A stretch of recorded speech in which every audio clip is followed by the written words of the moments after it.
Welcome in back. practice just wasn't cutting it, and it definitely showed that Immortals was a better team. So if we want to have any chance of going to Gauntlet and proving that we deserve to go to Worlds, we have to put everything that we have left into our practice and into our match and show that we deserve it, because all of our previous performances did not show that. So it's just going to be up to us on how much we want it. And yeah, I'm going to do everything in my power to show that we wanted it.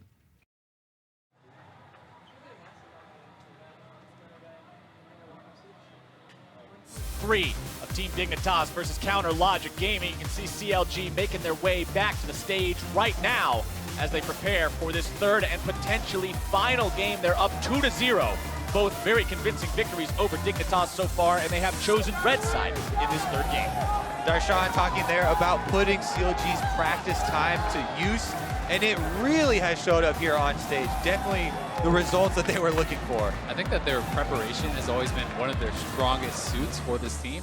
And a lot of credit still has to go to their coach, to Zix, who I think is one of the smartest coaches in the NALCS, if not all of League. This is a guy who really does focus on preparation, especially for the early games. And these level ones, CLG known for doing some of the most creative, most intelligent level one strategies. And I think that really has shown up big for them in this series. And that translates into confidence on stage for the players as well. Yeah. He goes over those checklists that you talk about before sending people into the game.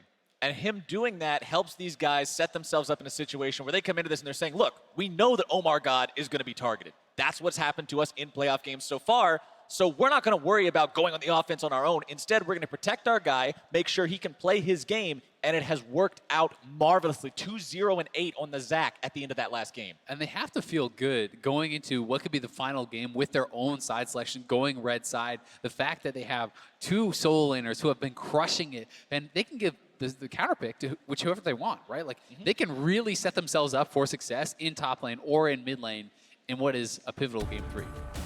Team Dignitas looking for a reverse sweep to start here, though. Got no choice. Gonna definitely be a large task. No choice now. They will ban Aurelion Sol away again. Ban Vel'Koz away again.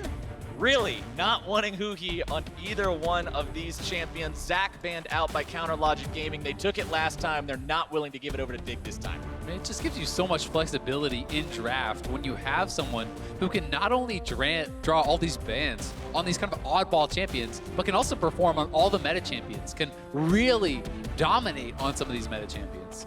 Yeah, Huhi was the gold leader for the majority of that last game on Orianna. Definitely performing there, and the Lucian game as well.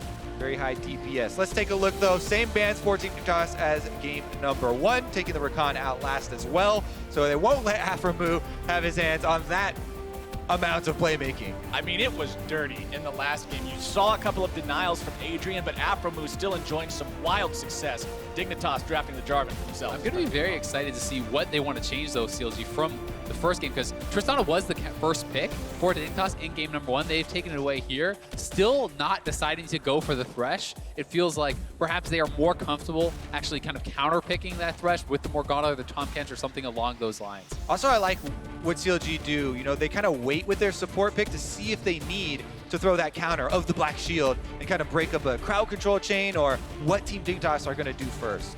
Counter Logic Gaming grabbed themselves the Tristana and that Gragas. Omar God, a player who was known mostly for his Gragas and Olaf before he made it to LCS play, so a comfort pick for him. This early Taliyah does open Dignitas up to kind of getting counterpicked in the last pick of this first round, though. Some of the assassins can be very effective against it. Things like Kassadin, which Huhi has been known to play, I think are exceptionally strong into this matchup. You also can just go back something like the Lucian, which he played in game number 1. Definitely true. A lot of the coaches have been talking to have been saying you cannot blind pick Taliyah anymore after the nerfs. Definitely punishable, and no hesitation There it is. from Huhi. Instant. We saw Bjergsen do it, and it was brutal. I think this is so smart. This is such a good 1v1 matchup. Does actually, set themselves up for a very strong split push and even team fight from Kassadin later on in the game. One thing that CLG has to be careful of, though, is not getting too greedy with your draft now. You want to draft some early game strength. I think if you go for something like a Camille or a Fiora or those sorts of picks as well, sometimes it can be a bridge too far because you have a scaling AD carry, you have a scaling mid laner, you need some early game stability. Well, into the second part of bans, and top lane is the name of the game. Cho'Gath banned out by CLG, Renekton taken off the table by Team Dignitas. Both teams have already drafted their mid laners, potential junglers, and AD carries, so you will likely see similar bans coming out from both sides. Blitzcrank banned out by CLG, stopping some of that playmaking potential from Adrian. And now we're putting a little bit even more emphasis on that Thresh pick. CLG kind of setting themselves up for a possible second round first pick here in the support role. Meal banned out by Dig. What's it going to be, CLG? 2 more to go. They get both first pick and last pick here in this second picking phase. Thresh is grabbed. Just as I said, whenever you see that Blitzcrank banned out, gives a little bit more emphasis there for Aphromoo to grab the Thresh, and now they get to save counter pick for top lane, for Darshan. They make Dignitas show them whether this Jarvan will be flexed or not. Yeah, it feels like the draft has gone so well for CLG. They already got counterpick for mid lane. They already got counterpick set up for top lane here too. So both of their solo laners who have been so dominant are going to be set up for success. But the bot lane should be kind of prioritized towards Dignitas because they have had the secondary picks. They're going to be able to go with Braum, a tanky melee support who's not as susceptible to getting bursted down in this Thresh CC. And they were able to pick Xayah after Tristana was already selected. Thinking about a couple of different junglers here. They decide to put Shrimp on the Elise yet again. It did not go very well for him in the first game. Let's see if he can actually play off of some pushing lanes this time around and find success invading Omar, because when Team Dignitas have tried to invade CLG, it has backfired almost every single time in this series. CLG's got 1 left to go. Top lane, Jax. All right. Locked in for Darshan. Gonna get to see some more dueling power. Now, while this is an exceptional late game comp for CLG, guess what? You got to get there first, and you pick a scaling top laner, a scaling mid laner with very low CC, as well as a scaling AD carry. So if the early game goes poorly for CLG, it's very easy for Dignitas to group, to siege, to knock down turrets and pressure them before they can come online. So early game more important than ever, I think. This is the type of race you like to see. Can Elise get some room for Taliyah to start roaming around and snowball this map before CLG are able to hit that point? Because, as you brought up before, one of the weaknesses always with these 1-3-1 comps is wave clear. And if you don't let them get enough items early on, there's no stack shift for Tristana, it becomes difficult for the team with the scaling split pushers to keep up. Especially for Jax, who honestly does not win 1v1 against Jarvan earlier in the game. You actually do need quite a bit of time before you get to that stage where you can take him on. You're certainly going to get bullied in the early stages. It's more about surviving. And that's not going to create any pressure. And then you already have an invading, stronger early game jungler. You have pushing lanes really across the board. It could get tough. And when you think about Jax, he wins fights because he dodges auto attacks. Frequent auto attackers, Jax can beat him up. But Jarvan just throws his E, throws his Q, hits you once with an auto attack, and that's his burst. That's his trading potential. So someday, going to be looking to be the bully early on here in this lane, and Dignitas is going to have to avoid early game tragedy. They cannot afford to be at such a disadvantage like they were in game number 2. See if anybody tries anything especially cheeky early on here, because Dignitas, it's do or die. CLG knows that they've got a little bit of breathing room, so maybe they'll want to do something a little bit out of the ordinary in order to catch Dig off guard and maybe find another free win from a level 1 advantage. Yeah, I mean, it's certainly possible to kind of roll the dice and go for an aggressive level 1 play. If you can make it work, as you said, that may be the series. And if you can't, well, you still have two more tries. Also, oh, never mind. We're going to have right, action. there we go. They're going right into the fight. Oh, Shrimp's going to be Shrimp is gonna go down. trying to get himself away. First blood already to the Jax. Darshan getting himself that money. Oh, that is probably the best person to get it as well. Darshan is going to start the game with another item. I mean, it calls back to the last game where it was a Camille, a very similar situation. Jax also this time around will have enough time to go back to base and actually purchase with that power. Just what are they doing? They see that Stixxay is already there. He was in vision. Darshan comes down, preps the counter-strike, flashes in, and gets that killing blow over onto the Jax. And Dignitas, this has to be heartbreaking for them. You get that sinking feeling knowing that you're down 2 games and you just gifted a Jax first blood. This really tests the mental strength of this team to see if they can come back. With the way that the series is going right now, to have your game 3 start out this way is exactly the opposite of what they're looking for, but they have to keep their focus. Keep focus on that early game and on that pressure. They still are going to need to keep the tempo. They certainly are, but the early game is going to be somewhat stifled by the fact that Shrimp doesn't have his flash. He's down a playmaking ability. One of the best ways for him to actually get in there to be aggressive. So I really do think even more now than ever, the focus has to be on top lane. Darshan spent his flash, get up there, try to punish him, and take him down early, and you give some hope back to your team. I mean, we were talking about how Someday needed to be the bully here, about how Someday was going to have Darshan contained early. But when Darshan gets an extra longsword to lane with, when he has an EXP advantage, it's just not in the cards anymore. All right, well, Shrimp is ready and on duty. He's taking the Scuttle Crab first here, so maybe not going to go for the gank on the Jax. Instead, going to try and track the jungler. He has been seen coming into this side of the jungle, though. And remember, he doesn't have flash, so this could be punished once again. Oh, boy. Dignitas. They don't have wave pressure in the mid lane. So remember, you always have to caution. Working with your laners is the biggest part of jungling skirmishes. And Huhi here on the Kassadin, not yet able to get to level 6, be a effective partner there in the skirmishes for Omar God. Shrimp is taking a lot of damage from these chickens. He lost about half his health bar there to being the one aggroed by the camp. Omar God still only level 2. Doesn't have all his resources available here. Shrimp wanting to steal away that big one, but Omar God with a flop of his belly will steal it away. And hit his level 3, very important for him. Still gonna be tracked a little bit. Now remember, when Bjergsen did this against Keen and did the Kassadin counter pick into the Taliyah, he also went for another early Dark Seal, using his teleport pretty early on to gain some more of that lane presence in this matchup. So far though, we'll see what Keen has learned since their match versus TSM.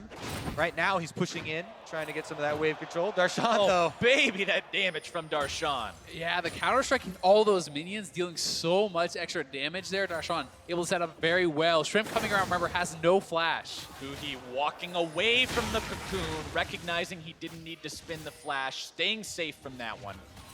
Aphromoo also rotating around here in case he's needed.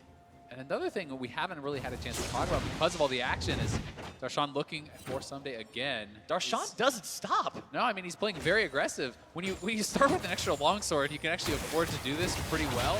But the fact that there's an Infernal Dragon as that first dragon, one that is going to be so heavily contested, especially in compositions like this that are chock full of damage, people who want to build up AD and AP, it's going to be even more important, and that's why the bot lane success is going to be even more important for CLG, and they have been having such a better time of it in this series today than they have in the rest of playoffs. And the reason why Shrimp is probably going to hover on this top side, CLG's bottom lane with the Thresh Tristana is very difficult to gank. A lot of escape mechanisms there.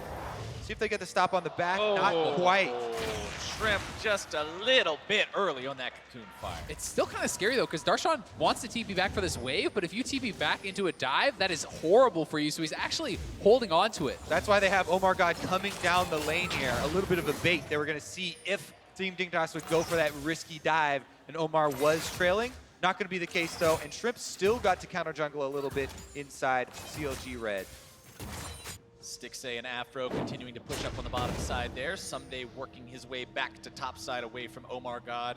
Tossing out the barrel, just making sure his top laner is safe, not wanting to allow that dive setup coming out with Shrimp and Someday. Tracker's Knife completed on both those junglers, so extra warding, extra vision to track each other going to be available for both sides. As we focus on the mid lane here, too, the Kassadin goal is to get to the level 6 within your first teleport timer. So now that he's used his first teleport, just has to hold out a little bit longer in this lane, feeling much more safe after you press that level 6. Plus holding onto his flash, so shouldn't be much of a worry for Huhi. And we have to see the Omar God behind Someday has not been spotted out. We'll see if he can actually get up there. Darshan with the stun, Omar coming in with the body slam, the barrel comes down, more damage going through. Gets himself away with a nicely placed flag. Even though he holds on to his flash there, though, the teleport is already down, so he's going to have to walk back to this lane, and Darshan's going to hard push and see how many minions he can deny into the turret. So even though that gank does not get a summoner or a kill, It is going to go a long ways as far as furthering Darshan's lane pressure. Yeah, it's actually a big deal because there's no cannon minion up on the top side in that wave. So that's usually where you want to base because it absorbs so many of those turret shots, and these melee minions are going to go down pretty quickly. So he's going to miss, 3 or 4. Experience on a couple as well. It's pretty significant when you're already behind. He will make it back up there to farm up most of those ranged minions. Hopefully hit level 6 very soon. Huhi jumping in there onto Keen. Nice seismic shove into the cocoon. Where's the follow-up? A little bit more damage would be needed. Omar got now going to be bursted down very, very low. Hold the safety by Aphromoo. The counterattack from Huhi. Aphromoo goes in. He gets Aphromoo goes in! The Ignite! Just incredible. The roam here from the CLG captain comes up to save Omar while going for the kill with the Flash Ignite onto Shrimp, completely turning the tides of the 2 versus 2. What a playmaker. This guy, CLG support, just showing up game after game after game today, keeping his guys alive, making sure they get that kill. I mean, it's honestly just incredible from Aphromoo. Not only does he get there to save Omar God, he's able to turn around the play, get a kill, and this is looking like a bad play for CLG as Shrimp comes in, nails the cocoon, and Omar God did a good job healing, but still, they're kind of out of damage, and it looks like it's going to go Dignitas' way. Aphromoo turns the entire story here. Tells Huhi to go back in for the slow. The slow lands, allowing him to get into range for the Flash Flay Ignite onto Shrimp. And another kill over to CLG. Also, simultaneously taking away any of their jungler presence. Shrimp was in base, so now CLG get to set up again. Someday, maybe the target of a dive here. Darshan tanking a bit too much damage from that turret, though. Trying to get himself away now. Someday does have the ulti. He may just want to try to go in here and dunk him. Denied by the body slam. Yeah, and he gets Darshan's flash out. And that was actually very risky from Darshan. Maybe thought that Omar God was going to get there a little bit earlier because Someday could have actually just dropped the ult as the Counter-Strike was going to trigger, and Darshan would have just probably died. Yeah, not really a way out of that one. Someday does not find him, thankfully for CLG. They will maintain their 2-0 kill lead for now. 1,000 gold up for this team, and honestly, both games, and now this third one so far, have just played out so similarly. But CLG seems to have the early game down pat. Stixxay now potentially going to be punished here, but a nice hook backwards onto Altec. The Dignitas bottom lane just not finding the success they need to find against these two today. Yeah, Stixxay and Aphromoo definitely having a good series for themselves. And with the way this entire series is going, the Team Dignitas mentality is going to have to start to change. Even though they're so far behind, they still have to create. Shrimp on this Elise is still going to have to find that confidence to look for openings in this game because there's not a lot of time for them to wait. Yeah, I think that's actually a really good point, especially because they're actually on a clock against this Kassadin and Jax, right? This is not just a 1k gold lead against an even composition. This is a composition that is supposed to be disadvantageous in the early games and massively advantageous in the late games. So Dignitas needs to push the pace, needs to make things happen. They can't just let Jax and Kassadin scale. Looks like we might have some jungler versus jungler action here. Omar God losing about half his HP as he tries to walk into Shrimp's territory, who is ready and waiting on him.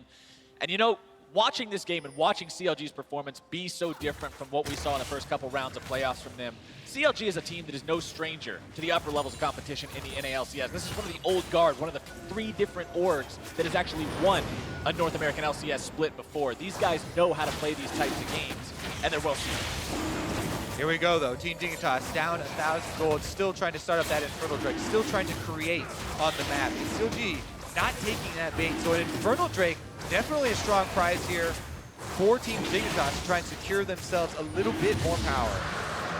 Big playing through those neutral objectives. This is how they were able to accomplish a lot in the regular split. And it looks like it's going to be another Infernal coming up, which is really going to kind of put the onus on CLG to contest that. You don't want to give that double Infernal advantage over to Dignitas because scaling advantages or not, that can really change the math on things and give Dig an edge. So CLG have done an early lane swap here, sending their bottom lane up to the top side. They want to try and take advantage of that window where Team Dignitas used a lot of their presence to take a Drake, now to power down for a first turret bonus gold. And it looks like there's no way for Dignitas to stop them here. Tristana very adept at pushing down these turrets. There's nothing that Someday could possibly do. Instead, just has to retreat. The lane swap's going to come in from Dignitas. And even though it kind of looks like those were unrelated events there. This is in trade due to the time investment that Team Dignitas had all their members on the Drake, and CLG taking that time for the recalls and the early swap up to the top side. So kind of in essence there, a little bit of a trade first turret for that Infernal. And CLG also with that trade avoiding the early conflict and avoiding those possibilities of Team Dignitas getting some extra gold. CLG's composition, you mentioned it, Zale. This is such a scary prospect with Kassadin having the Rod of Ages, having Stixxay's Tristana be at the point where he's dead even in farm with the enemy Xayah, and Darshan 85 to 72 CS in the top lane. This Jax just having a field day. Yeah, plus he has turret gold and the first blood gold in his pocket, so he's going to be getting to a very fast Triforce, and when you do complete that Triforce, that's when you really start to turn online, but someday going to be in some trouble. He just cannot even start to stand his ground in this 1 versus 1. He is trying, when you see him escape like this, look for the angle to get behind the Jax so he can use the flag and drag not only to gain distance and escape, but also get the knockup. Darshan does know this, so he's stepping to the side, and he still does gain the distance, but not going to be quite able to hit. Adrian just going to chase off Stixxay here, be able to get to cover. Stixxay hiding there underneath the turret, keeping himself safe. 0, 2, and 0 on Shrimp's release. I mentioned when this was locked in at game number 1, this wasn't very successful for Team Dignitas, and here in game number 3, they're singing the same song. One of the things that has been so impressive about Stixxay performing well, actually farming well, and some of the stats we've seen in this series is, so he's actually going to be jumped on, will be okay, but is the fact that Afro has been roaming away from him so much of the time, and Stixxay is left in these 1v2 scenarios, and not only is he not getting punished, he's not even really falling behind in the farm. Omargod moving towards his own red buff. Aphromoo helping him defend it as well, but it's a 3-man invade here from Team Dignitas to steal this one away. They've got a ward down there too. Shrimp smites that one out. Aphromoo grabbing the hook only on to Adrian. The Braum not really a decent target for that. Team Dignitas have to be a little bit careful because even though CLG let them steal the red, they are collapsing now. Multiple chain CCs there onto Omargod, pulled to safety by the Dark Passage. CLG still seeing if they're able to find anything there. They don't go for Adrian, instead trying to find a more valuable target, but the hook does not connect. Looking for a little prediction there. A side dodge, doesn't get it though. And everybody from Team Dignitas get the red buff and they get out. Small victory there, but definitely one to count for. CLG's vision, mostly defensive right now as well. And they would really like to knock down some of these outer turrets to kind of unlock that vision control in their opponent's jungle. If you can knock down this outer for Darshan, if you can get vision control in the red side jungle of Dignitas, that allows the Jax so much more freedom to actually jump onto Someday without the defense of that turret and really to start getting big split push advantages, because whether or not you can win the 1v1, you can't always go for the 1v1 without the vision to know that it's safe. One of the biggest problems, too, for a bruiser, tanky-style champion to fight up against the Jax. He does hybrid damage. Omargod now caught out, brought down, but the safety of the Dark Passage comes through yet again. The courage of the Colossus coming in clutch. So many members around him, the shield just barely keeping him alive. And that's why we keep emphasizing the support and jungle duo roams. Aphromoo there on the Thresh is able to follow through with the exit plan, because that looked like a very good Team Dignitas pick. And Team Dignitas need that gold right now to really fuel this mid game, because it's getting to be very scary. You keep talking about the scaling. It's definitely starting to mount here for CLG. And I mean, one of the critical parts of this is that Omargod went for the Cinderhulk. He went for the tanky option. He is not going for a Runic Echo. He knows that there's tons of damage in this team. He just has to be a soak. He has to be surviving in the front line. And, you know, were this a Runic Echo's Gragas, he certainly would have got burst down. Yeah, 100%. No way to get out of that one without the tank ability, but this guy knows he's the only meatball on his team. The life of the solo meatball. Yup. Usually you got at least 2 meatballs, but when you're the only one, you better be the meatiest of all, and that is Omargod's job this game. We'll have to see if he can continue tanking up like that, and if Afro can keep protecting him, because he's been doing a great job of it so far this series. CLG with a 2K gold lead. Infernal Drake 30 seconds away. And Team Dignitas facing the spawn of this Infernal Drake and facing this gold deficit that they're in. Their big issues is, again, finding areas of Fog of War to look for those picks. Even though there was an escape on the last pick they pulled off, that's still the correct play for them to look for. Goodness, keeping them safe, grabbing the damage out there onto Adrian, but now CLG still looking to make the moves. Darshan trying to get himself back when a nice Cataclysm finds its way onto 2. It's 1-for-1 so far. Aphromoo going to be tanking the damage there in the front line. Someday occupied with him. Omar God having to retreat. Huhi still full HP. Omar nearly taken down, having to flash out. Dignitas looking for more. Huhi jumping right back into all 4 members of Dignitas. Someday dragging himself forward, but not quite able to find anyone just yet. Keen going to be keeping them at bay with a threaded volley, and both sides walk out. Team Dignitas have to be careful with their health bars because the Infernal Drake is still on the field. They don't want to get so low that CLG would slip in and go for that afterwards because they already have Scuttle Crab and Vision Control. Here comes the teleport. They don't want to let him have it. Yeah, Darshan is actually holding on to his teleport. He's running back to the top side. So will CLG just make the call to give this up? And for now, they are backing off, but Huhi does have his teleport as well. Exactly. They could come in with a double teleport if Team Dignitas start taking up the Infernal Drake first. They're on it. Dignitas wants this objective. TP starting to be channeled. Weaver's Wall going to be keeping CLG away.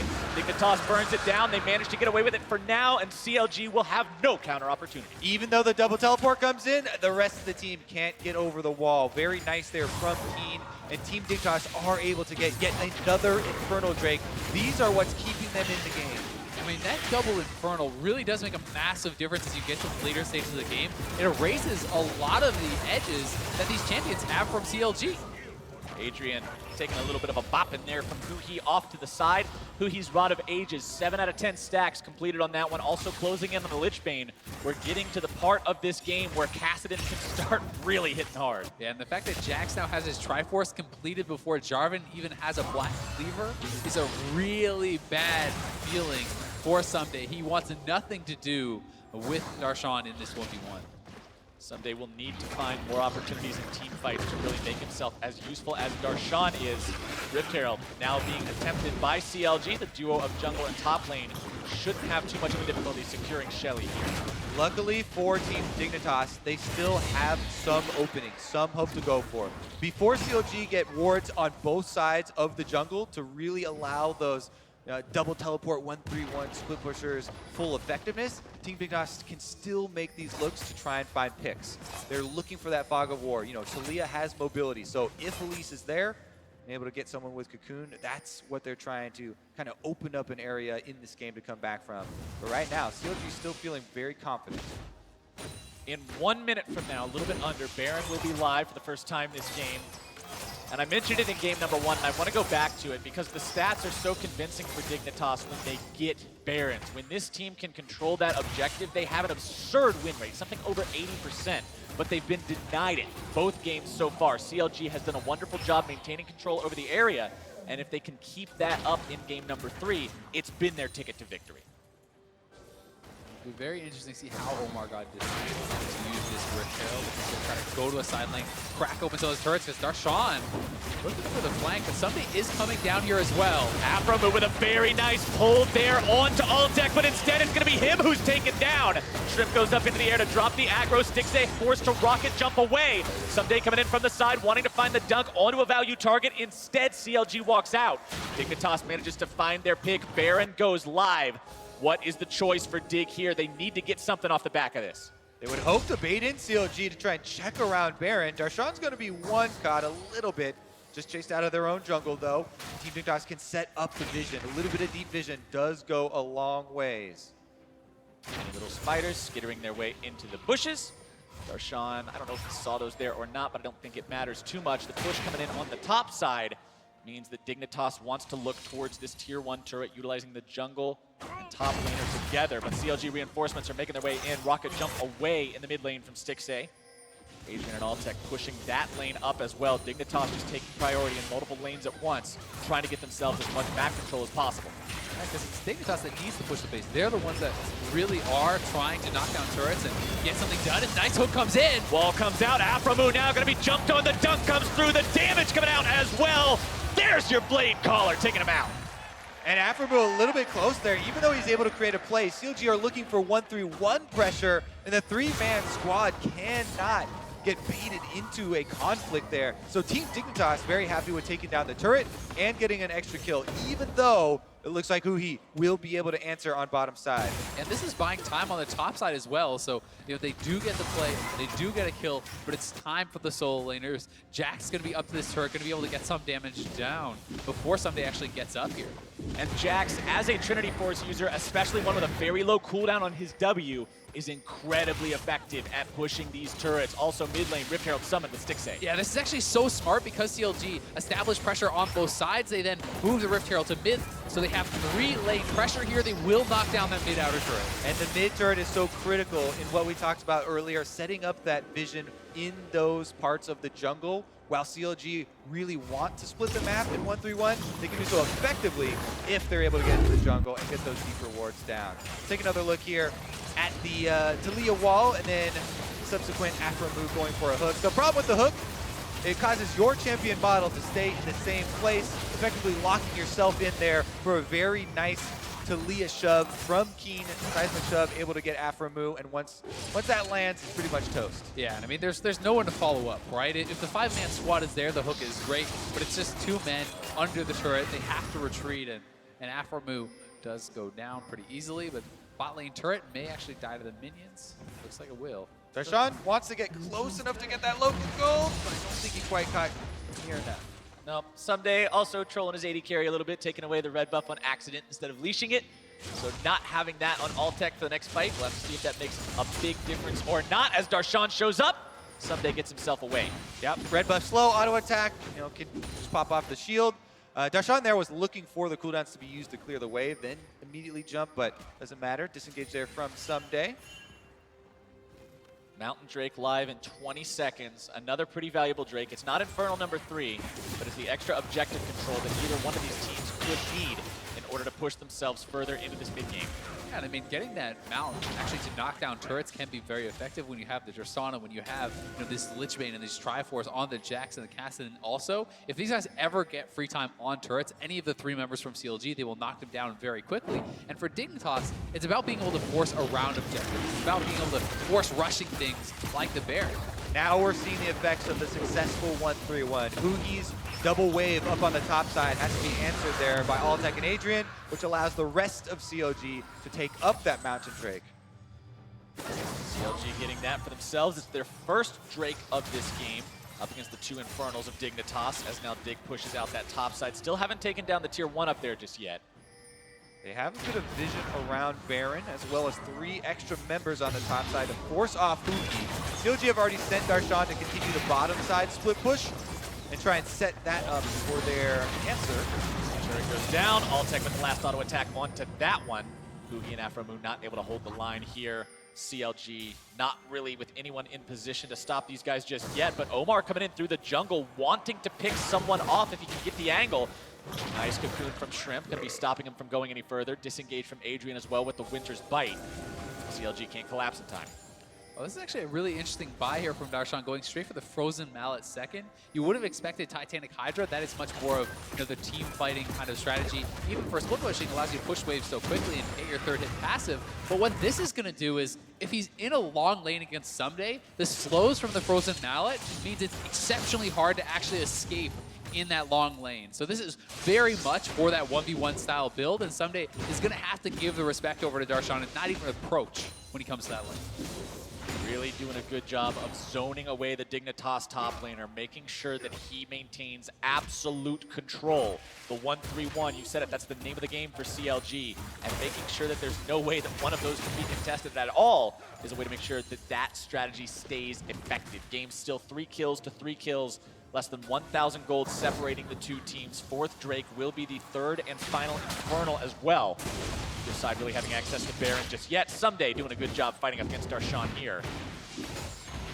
Here comes the Taliyah wall as well, but Hugi's tailing! Cataclysm comes in, it's gonna be a 2v2. Keen fighting himself on the wrong side of the turret, trying to get himself away. The threaded volley comes out, keeping him slowed down, but Hugi will be able to jump in just a moment, and Darshan barely walks away. Not Not even close for Darshan. It was a little bit close. It was a little bit close. Here goes the rest of the squad, though. Omar God's going to get his ultimate repelled. Huhi actually finds another kill. It looks like Someday wanted to go answer and try to chase down Darshan. That means CLG can just push up mid lane, keep the pressure here so the 3-man squad has to answer, and Darshan is going to have free time on this bottom tier 2 turret. So the split push even more successful now. They're TPing back in, threatening it down. Oh, the TP from Huhi. Afromoo grabbing the pull there onto Adrian.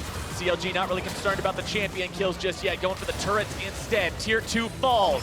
5 turrets now for CLG, and they're knocking on the inhibitor door. 10 seconds left on Someday. CLG does not want to stop without claiming this turret. It's still a 5 versus 3. The damage from the Tristana is enough. Do they go for the inhib? Someday will have his teleport when he revives here for Team Dignitas if they want to try and pull some kind of chase. But Darshan's already basing in preparation for this. CLG are preparing for a possible counter teleport. And CLG should just back off. They have so much gold to spend. They have such a strong scaling composition. There's no reason to risk it on a play like this, but they're going to decide to just try to push for the inhibitor. And now, having to call that off, that's their teleport down, which means Darshan may actually have to group. So that is actually very big because somebody can force him to come to the team. I would say that grouping isn't the worst thing for Darshan at this moment anyways.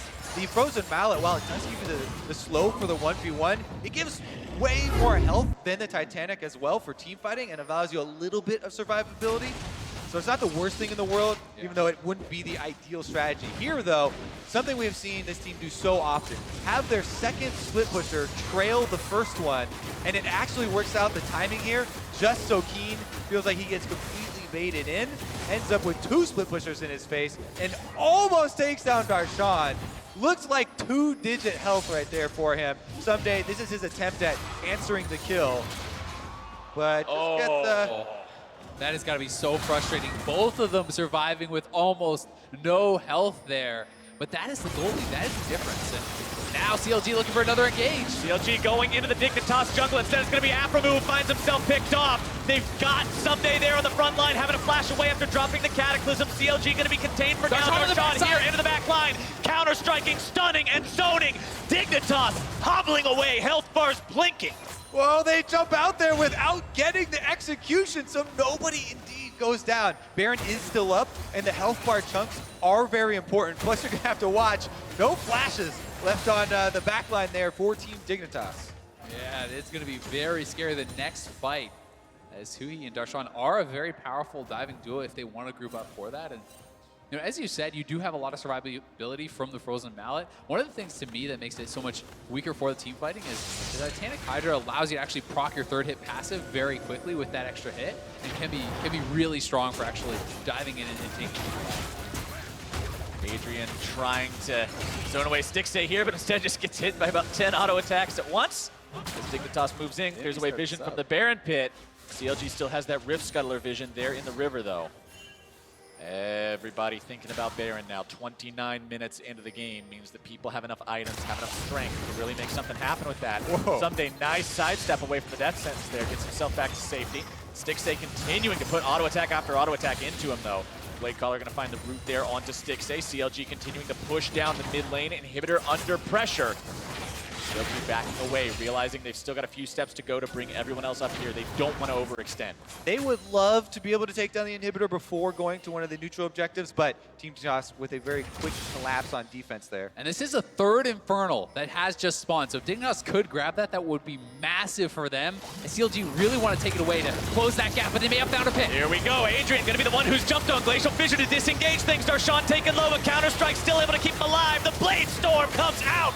Featherstorm dropped in the middle of the fight as now Huhi into the back line, fighting his way onto Keen. All tech drops. Stixxay's grabbing the kill. Huhi down onto Keen, who takes down Stixxay.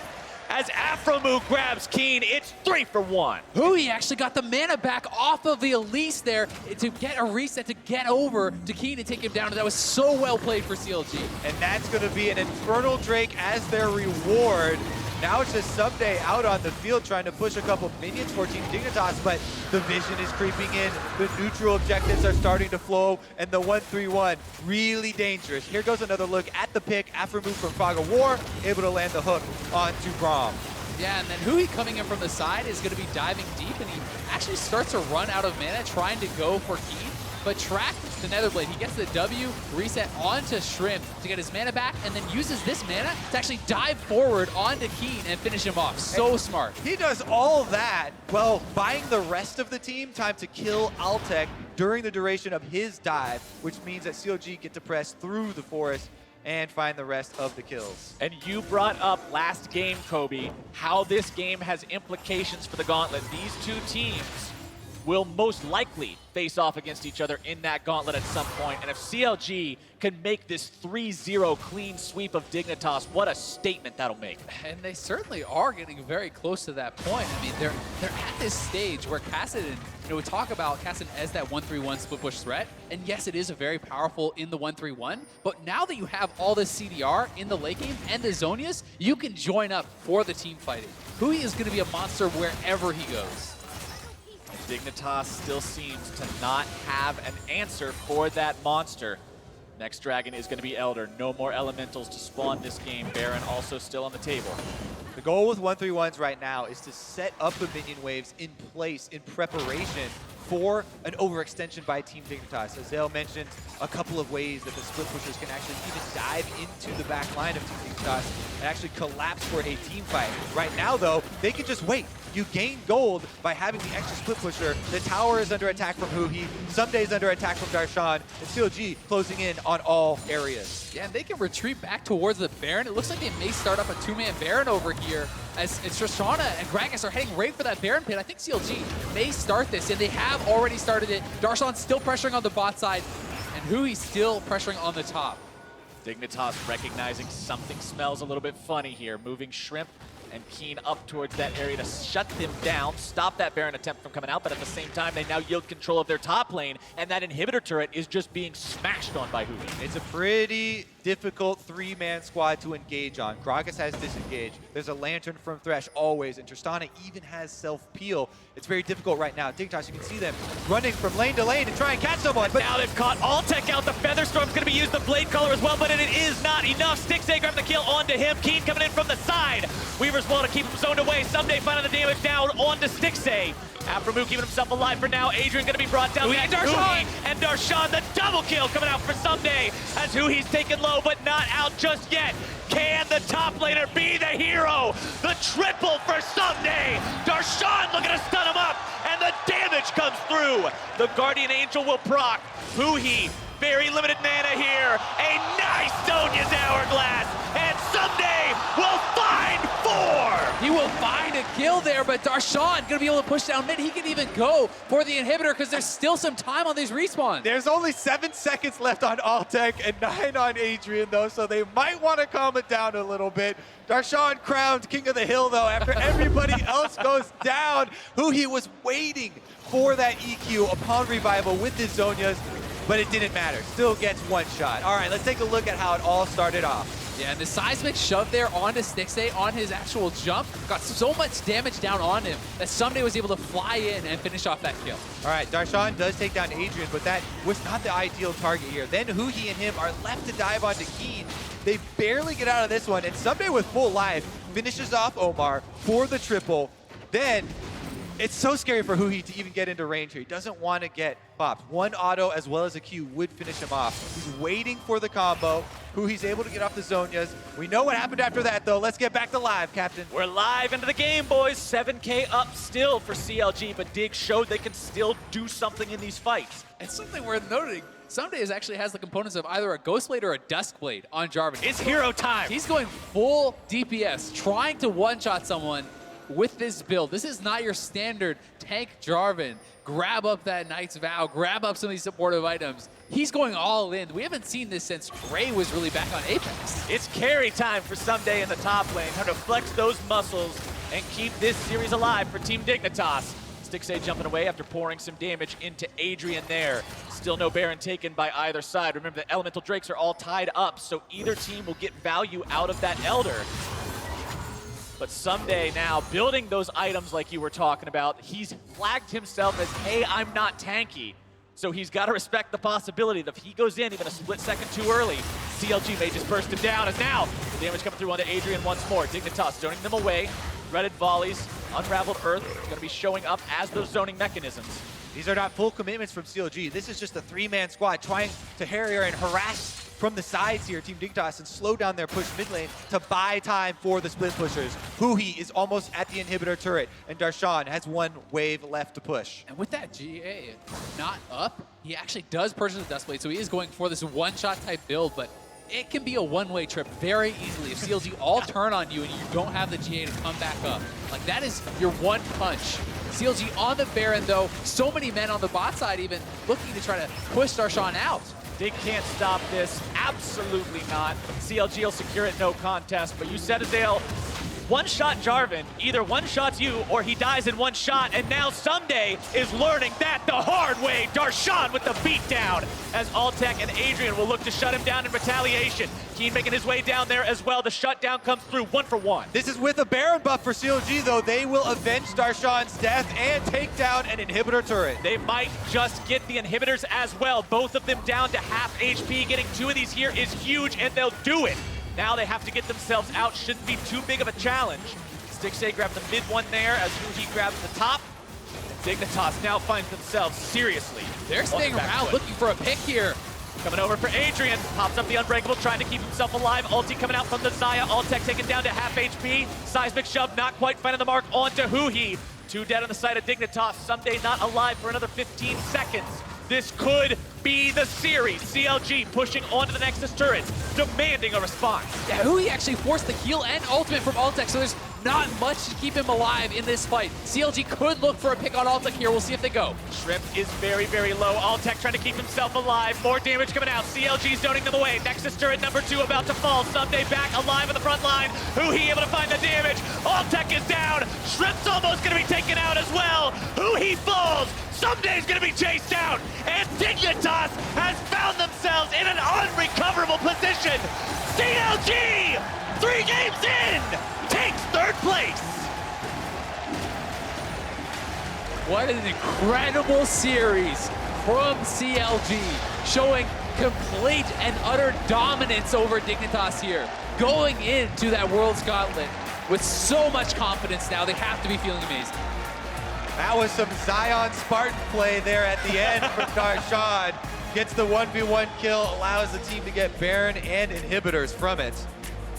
What a well-executed comp from CLG. The scaling, we talked about the dangers of it in Champion Select. How if you have these lanes that may fall behind, it could end in disaster. Instead, the Jax gets first blood, the 1-3-1 is executed well, and they deliver time and again.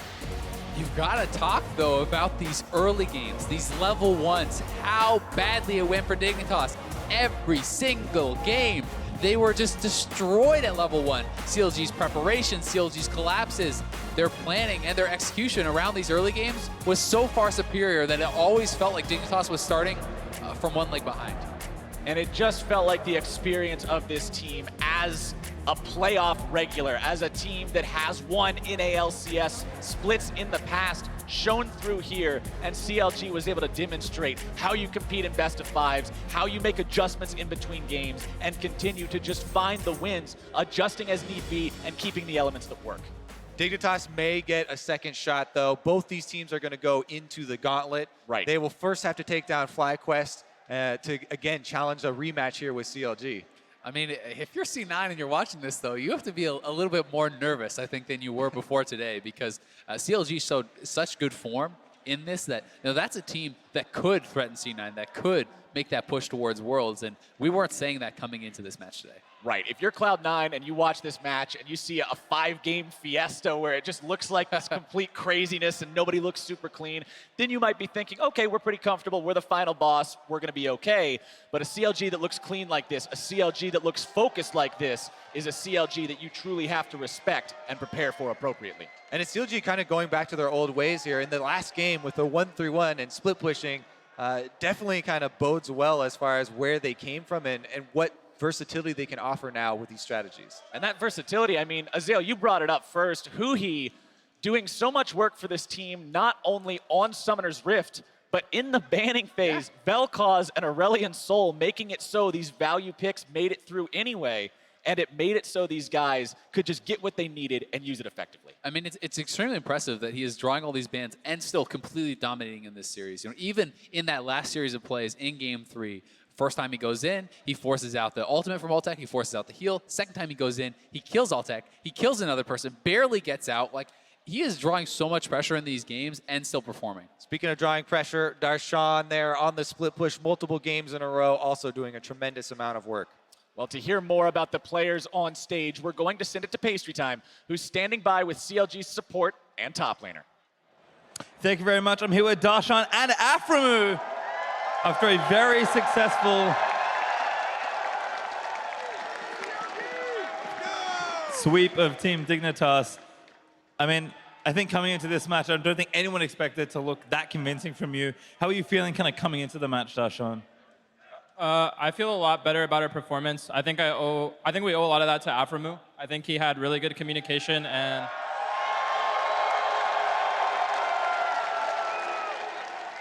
he just did a good job of leading the game for us, so it was really easy to win. And I think in general, both of you kind of playing like your old selves, you and Jax, but Afro, I mean, consistently roaming, Stixxay still keeping up in that bot lane. What was the preparation like? Because it just feels like CLG are playing exactly how you've always played when you're playing at your best. We're able to iron out a lot of the basic concepts in terms of macro and how to play the game, how we want to play the game. Had a like 4-hour meeting last night preparing for this match and stuff like that. But I thought everyone played really well, especially Omar God. I thought he did very, very well. Yeah, and actually, kind of tell me about your new jungler, of course, still a rookie coming into this NALCS, this split. I think so much changed for him, kind of moving into this. I mean, how's he feeling, I guess, after this? And what do you guys do as a team to kind of lead him, especially you two as the veterans? Kind of how did you prepare Omar for such a big stage game? I think he just did a really good job of like calming himself down, kind of focusing. He's normally like a really happy-go-lucky guy. Like he's usually like joking around and stuff like that. But before the game, he just got really focused and serious and kind of didn't let the nerves in the crowd affect him. And I think he played like it was just another game on stage at Santa Monica. So I think he did a great job. And then, of course, Darshan just talked about you, Afro, and your leadership. Are you kind of there behind Omar as well, making sure to guide the new player? I didn't hear what you said. I'm sorry. Oh, sorry. So as far as leadership goes, Darshan mentioned that you are responsible for a lot of that, but are you also there as the veteran, as the leader behind Omar God, making sure he's feeling calm and in the right place? Because you two played very well together this series. Yeah. I mean, jungle support always has to group up most of the time for every game, so it's important that we have good synergy. But I think Omar definitely stepped up a lot in terms of building synergy with everyone else on the team, ganking top, ganking mid, coming bottom as well. And this series, I was just able to move around the map a lot due to Omar having very good early game plans and where Shrimp was going, how to stop him. We got a couple early kills on him because of that, so Omar did very well. All right, and of course, kind of moving away from this series, a successful series, which does mean you guys will be in the first round bye in the gauntlet, kind of awaiting the winner of FlyQuest and Dignitas. Now, FlyQuest, of course, barely eking into that gauntlet, and you just beat Dignitas. What do you think your chances are of beating whoever comes up from that first round of the gauntlet? Well, we went to Worlds the last 2 years in a row, and we definitely want to make it 3 in a row. So I don't think it matters who we play against. Afro, CLG going to Worlds? I mean, yeah, we'll see there. All right, thank you very much. Congratulations again on the series win. But we are going to throw it back over when you guys are done. Thank you again. Thank you very much, Pastry Time. The 3-0 victory for CounterLogic Gaming. Not many expected that to happen. Called it. No, we didn't. But honestly, what a turnaround, right? Because you talk about their loss, getting knocked down a peg in the semifinals, and then what they've done in just a week's time with that rookie jungler that you just heard Darshan and Aphromoo praising here for his performance in this best-of-5 series. I mean, it's pretty remarkable that all of that happened in 7 days. I think they actually did too good of a job, getting rid of all the doubt, because now when they go into the gauntlet, people are going to think they're going to do well, Right, and then they're they're going to do the opposite again. Exactly. Yeah, I mean, I don't want to understate how important the first 3 minutes of each game was. The Right. fact that they got first blood before minion waves met in games 2 and game 3 is huge for the implications of that game. I feel like it infused Omar God with so much confidence, always gave him the upper hand because they killed Shrimp in both of those games as well in the early games. So I Right. think that helped jumpstart a lot of their games. What I go was for going it. to say, I also think the game plan out of Dignitas was very different than what you saw out of the Immortals loss that CLG suffered. And I mean, they're different teams, so they can't necessarily execute the game plan 100% the same way. But Immortals really targeted bans around the top and mid lane and then took counter picks up there and then just fought around bot side. It felt like CLG was still able to find favorable matchups for Darshan that drew pressure to the top side, as well as all these great early games that they planned for. And to that point, right, we saw CLG and Dignitas both try many different looks in Champion Select. This third game resulting in the 1-3-1 composition out of CLG, bringing that Kassadin in the first pick phase, second rotation, first pick phase for Huhi. He had a fantastic performance alongside Darshan, really applying pressure to the map. And while we did have, an even feeling for a large portion of that game, there was still that kind of inkling that Dignitas was getting strangled out because of the pressure. Yeah, I always think CLG is at their best when they are 1-3-1ing. And especially this year, Huhi and Darshan have been their two best players, I feel like, during the summer split. So if you can isolate them in 1v1 or 2v2 situations, they're generally going to do a lot better. Yeah, and we had a perfect example of that coming at 26 minutes into the game. A 2-for-0 on the bot side. It's the two Soul Laners linking up against Someday and Keen. And both top laners are trying to bait the other one in. Someday knows that he has Keen coming in, but Huhi gets there a little bit first. It results in another 2v1 situation where now Keen's getting soloed out. He is almost able to take down Darshan and just barely gets out. And this kind of feels like Someday suffered maybe from a little bit of tilt over the course of this game, getting over-aggressive at periods of time. Here, trying to finish off Huhi, just doesn't quite have the damage.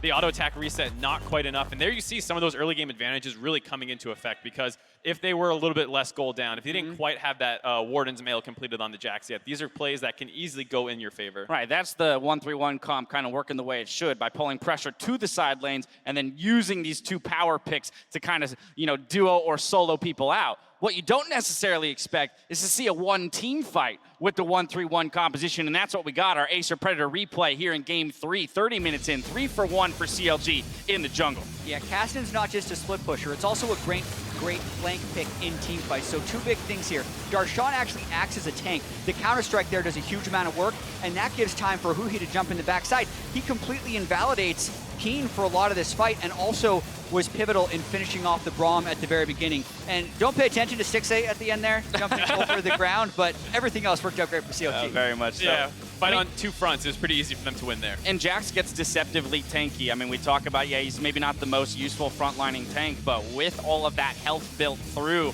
the Frozen Mallet alongside the ultimate, which helps with the resistances and the Counter-Strike, put him in a position to absorb an incredible amount of damage in that fight and ultimately pull the victory away for them. From there, we move to the Baron. It's typical CLG macro play, and they played it cleanly.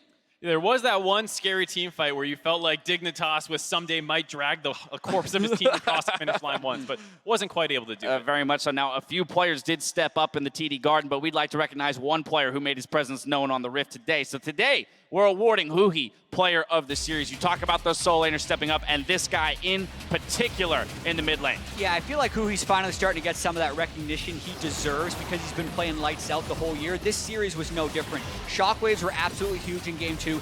Kassadin was absolutely huge in Game 3, and that's on top of absorbing a number of bans in every single Champion Select. So Huhi absolutely destroyed today. I don't know where it became CLG's best player, and a team full of veterans just speaks to his work ethic, his improvement. There's been a lot of news story and coverage recently about him as a person, and just couldn't go to anyone more deserving. Right, very much so. Yeah, 3 different looks on 3 different champions with the bans being thrown at him, a part of the majority of CLG's big plays in one way or another, whether it's roaming down, whether the attention's coming mid. I do think we also have to give a nod to Aphromoo, right? We talk about the Soul Laners being fantastic. Aphromoo received a lot of criticism through the earlier stages of the playoffs for not matching the level of what we known from him in the past, and here he showed up today. Yeah, I mean, if we look back to the semifinals against Immortals, Huhi actually did more damage per minute than anyone on either team in that series, and I think the reason they lost is because the jungle and support position was so outclassed. So Aphromoo and Omar Guard definitely stepped up today compared to the semifinals, and that was, the big difference for them. Huhi's been performing the whole time. Those guys really stepped up. Yeah, I think you could argue that Darshan was probably the second best player for CLG today, but the big thing was that the people who were underperforming in the previous series stepped up this time, did not become a liability over the course of the series, and actually made good plays. And with this victory, with today's match in the books, we now know the path teams will need to take if they want to be that third team to represent North America at Worlds. It all starts with a match between FlyQuest and Team Dignitas. Then the subsequent winner must make the gauntlet run through CounterLogic Gaming and finally Cloud9. So there's a possibility we get a rematch of the best of 5 we just saw. And then I guess I'll turn to you, gentlemen, and say, all right, so then what does Dignitas need to do in the next week, looking past FlyQuest to rematch against CLG successfully? I think just go safer in the early game. We were talking about after game 2, like, all right, stop giving them advantages. And then what do they do in game 3? They group up, go for another invade, and for the most part, CLG is ready and waiting for, and they get another kill on Shrimp. Stop going for these kind of shenanigans in the early game and just go for a smooth play, because in the mid-late game, you still have great Baron control. Yeah, the level 1s are an often overlooked part of League, and I felt like Team Dignitas lost really big on those today. On top of that, they didn't play defense to the level that they had for most of the split. They had done a lot better job of holding 3K gold deficits for long periods of time, not making plays, and then scaling up, whereas today it felt like they were forcing a lot. So to add on to Mark's point of cleaning up their level 1s, they have to just stop playing so desperate. Right. Well, I love that thought. The other thing I'd like to look at is champion pools. Again, when you talk about maybe just wanting to scale, where can we put Keen, right? Cassiopeia is that pick he's known for. It wasn't banned till second phase in game 1, wasn't touched or looked at all in game 3. So there were opportunities to put him on a comfort champion, which we have seen him carry on before. The scary thing is, you know who he plays, Orianna. He played it in game 2. If you move on to blue side in game 3 and you take it early, who he gets the counter pick, which, I mean, he's going to counter pick you no matter what. So maybe it is better to take you off Tilly and put you on Cassio, because no matter what, you're going to end up in a disadvantageous situation. But rocking a hard place. Yeah, so it's hard to say exactly what to do with Keen, because he does feel like a little bit of an issue. Now, let me ask you this, and this, again, looking way into the future. C9 against either of these teams, based on what we've seen out of these two teams here in the third place matchup, how do you feel C9 can stack up against the CLG that we saw today? It's been so long since we've seen C9. I really wonder how they're going to be bouncing back from that quarterfinal defeat. Yeah. Before today, I would have said they would be huge favorites against CLG, but the more CLG can grow with Omar God, the closer that series becomes. I think C9's still a favorite. I would agree for the most part, but we are seeing a little bit of that CLG magic starting to come back. I think this is the team that I was expecting and hoping to see when we talked about it last week. Right. And if they can keep growing like this, there's no reason that they can't match up decently well versus C9. They just need to avoid some of the early game problems that might come from contracts, but Dignitas did a fine job about matching that up in their series. Very much so. That, of course, all starts next week. We've still got to crown our North American Summer Champions here in Boston. It all comes down to the match tomorrow. 3 wins separates TSM or Immortals from being crowned Kings of NA here in Boston. Gentlemen, let's preview this match just briefly. What are your thoughts going into it? I'm excited. I'm hyped. Oh, boy. This is so close across so many different roles. You look at the skill matchups in the bottom lane, you could put Doublelift over Cody, but Ole over Bifrost. You can do this across every lane, and it's pretty much going to be a wash with who has the advantage in each lane. So I hope it's one of the great series we get to see in the finals. It's also really reminiscent of some of the other finals that we have seen. Immortals does have a lot of shades of CLG in their team, not just because, it's Pobelter and Smithy, but a playmaking support, a top laner who generally does best on an island. These kinds of things are all elements that we've been accustomed to seeing in the CLG versus TSM rivalries. Just takes a little bit different face with Immortals being a completely different organization. On the topic leading into the championship match, I was able to catch up with the Immortals support Ole and get his thoughts on playing for the title. Take a look. Hey guys, Dash here alongside Ole following their 3-0 victory over CLG here in the semifinals and ahead of your best of 5 series that will take place in Boston for the crown of North American LCS. But Ole, before we get to that finals victory, let's dive into a little bit about your journey here with the team, Immortals specifically. It's constantly talked about the success of the previous roster, Huni and Reignover, the 16-2 and the 17-1 regular seasons. Did you feel the pressure of having to perform to the same level that the previous roster did? Actually I didn't know why they chose me, because actually I play in other country, but I didn't show up on World Championship, so I didn't have that much reputation in the world. But yeah, when they found me, I was really shocked. Why me? You guys had Huni and Reignover who succeeded their life in maybe EU, Right. and then why next is me? And then that time maybe there was some gorilla or Pipkavu, and then when they chose me, and then I show on radio or something else, and then they just, oh my god, who's this random guy? And then actually I got really pressure. Well, they were saying, who is this random guy a year ago? But by now, everybody knows who you are, as you were just voted in as the All-Pro support player here in North America. So it has been decreed you're the best support here in this region. What does that mean for you to have come in as a nobody, and now you're the biggest name in supports in North America? I think it's reward that I really spend my whole time on League of Legends. I think it's about effort. Okay. It's like, okay, I want to be the best player. So what I have to do is just put my time. So when other players just go to do other things, maybe hang out with friends, I just, okay, stay in gaming house. Okay, I just play whole day. And then when I take a bath or take a shower, okay. So, okay, this game, what can I do? Oh, last game I lost because of that. Okay, oh, so I'm going to fix that. So I think it's about how I put my time. So it turns out you're going to be facing off against one of the all-time greats here in the finals, TSM. How do you feel about your matchup against TSM? Are you excited to face the gods of NA? I'm really excited, actually. Just when I joined Immortals first, like TSM was there, like I cannot touch. And then everyone always cheer for them, like TSM, TSM. Sometimes my mouse pad was like dun, dun, dun, dun, dun, dun, dun, when they cheer for him. Like, oh wow, this is TSM. Right. Do you think you can beat them? I have to beat them. You have to beat them. I have to beat them. I like that answer. Alrighty, Ole, I want to thank you very much for taking the time to talk with me. Wish you the best of luck in your finals match. We'll see if we have a new champion here in North America soon enough. He talks about his mouse pad shaking when he hears TSM chants. Just wait until he gets in here tomorrow.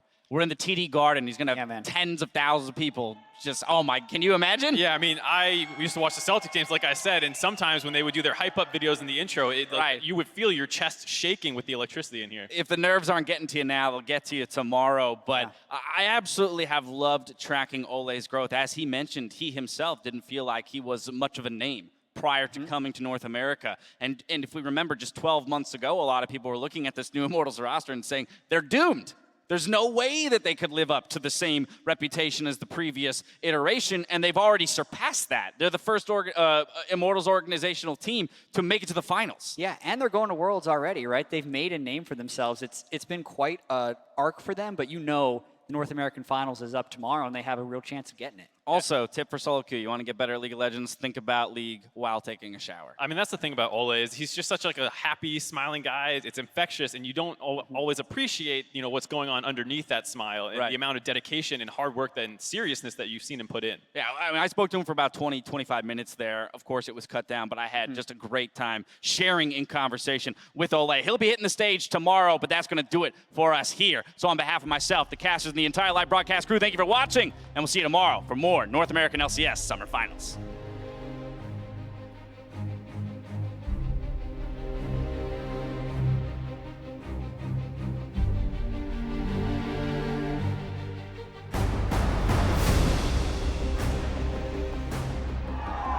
Out onto the rift for the first time today, both teams squaring off for third place.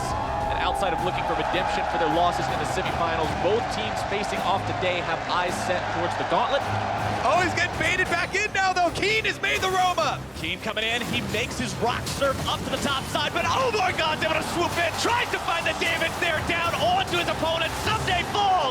Oh my God, kill. Keen picking him up in retaliation. No back shield. 이거 쳐, 벽 쳐봐.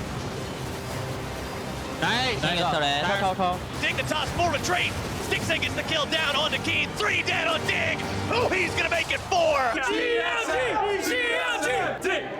Dig wins. Aphromoo using the flash strip, gonna be taken low. First blood, Huhi. They're gonna get 2. Might just making a double, and there you go, CLG. CLG now popping out that very nice shockwave, grabbing themselves 2. I'm looking. Yeah, hit the front line. Starting flash out. Nice. Yeah. Jenna. I ulted. Yo, Tris, we got him. Go. Nice ulti, Jen. Nice ulti. Pulled to safety by Aphromoo, the counterattack from Huhi. Aphromoo goes in! Altec drops, Stixxay's grabbing a kill! Huhi down onto Keen, who takes down Stixxay. The Guardian Angel will proc. Huhi, very limited mana here. A nice Sonya's Hourglass, and someday we'll find 4! Someday he's going to be chased down. And Dignitas has found themselves in an unrecoverable position. CLG, 3 games in.